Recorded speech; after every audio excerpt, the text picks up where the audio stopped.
Dire se réjouir de faire mourir de faim des enfants. On va faire une métaphore sur le cancer. Vous savez, le cancer, en général, les médecins, ils parlent pas de guérison, ils parlent de rémission. Donc, c'est-à-dire que le cancer est en sommeil et il peut se réveiller dans 6 mois, dans 2 ans, dans 10 ans, mais voilà, rémission, pas guérison, jamais guérison complète. Et là, en fait, on a une maladie extrêmement grave qui est pire que le sida, pire que le Covid, pire que tout, quoi. C'est le cancer de l'humanité. Et là, le cancer de l'humanité, il est là depuis des millénaires.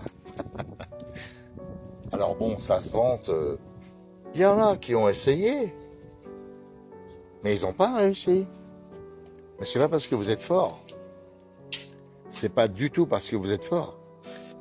Vous êtes juste des putains de métastases. Et donc, on vous irradie. Et puis, 10 ans après, la tumeur se réveille. Et voilà, c'est tout, quoi. Parce que, comment on peut qualifier autrement ce genre de personnage? Là, j'ai vu, je la connaissais pas, elle, tiens, c'est Rachel, je sais pas quoi, là, qui se vantait d'avoir réussi à bloquer un convoi humanitaire en direction de Gaza, et félicité par les journalistes sur le plateau en direct. Et je me suis dit, waouh, mais ouais, en fait, ces gens-là, c'est des métastases. Il n'y a pas d'autre mot, quoi. Et pour les métastases, il n'y a que les rayons, hein. C'est con, mais comment on peut, comment dire, se réjouir de faire mourir de faim des enfants? Je sais pas si vous voyez là l'air que je prends, parce que j'ai du mal à comprendre, et donc les mots ont du mal à sortir. Parce que j'arrive pas à comprendre qu'on se réjouisse, qu'on soit content d'affamer des enfants et de faire mourir de faim des enfants. Faut être quand même une sacrée ordure. Et ça se vante de faire partie du peuple élu. Je crois que c'est elle qui a dit, si Dieu redescendait sur terre, il commencerait par une synagogue. Si Dieu redescend sur terre, il va vous foudroyer, il va vous balayer.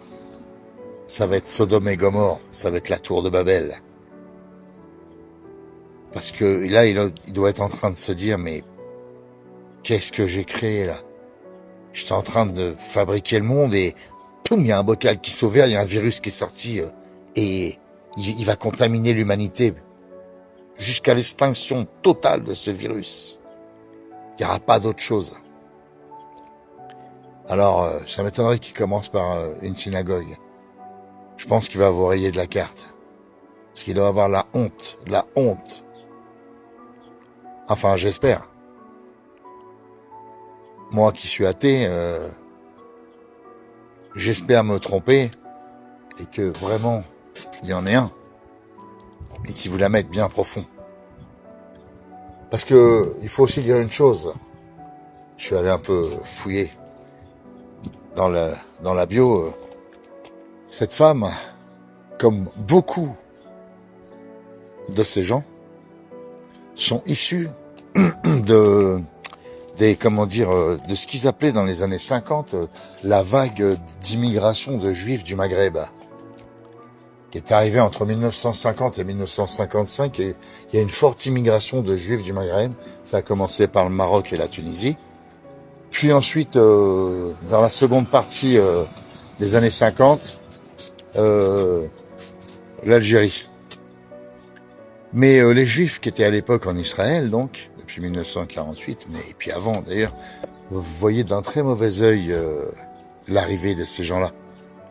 C'est des gens pour eux qui étaient huileux, qui étaient sans aucune éducation, incultes, analphabètes, et ils pensaient vraiment que ça allait rabaisser le niveau intellectuel du pays.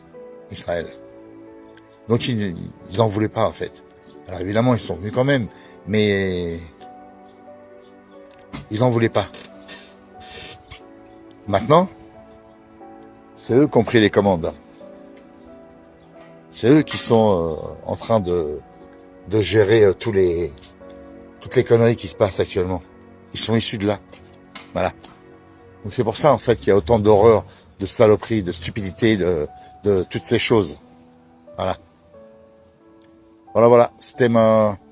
Et si quelqu'un a quelque chose à dire, ne me croit pas ou veut me contredire, je vous renvoie au livre de Maurice Abitbol, j'en ai déjà parlé, qui s'appelle Histoire d'Israël. C'est un pavé que je suis en train de lire là, il y a plus de 1000 pages. Mais c'est très intéressant, on apprend beaucoup de choses. Et au départ, je l'ai pris à reculons, parce que je me suis dit, bon, Maurice Abitbol, c'en est un aussi, il va pas être objectif. Mais il l'est, contrairement à ce que je pensais. Et franchement, c'est pas beau. C'est vraiment pas beau. Allez, bonne journée à tous.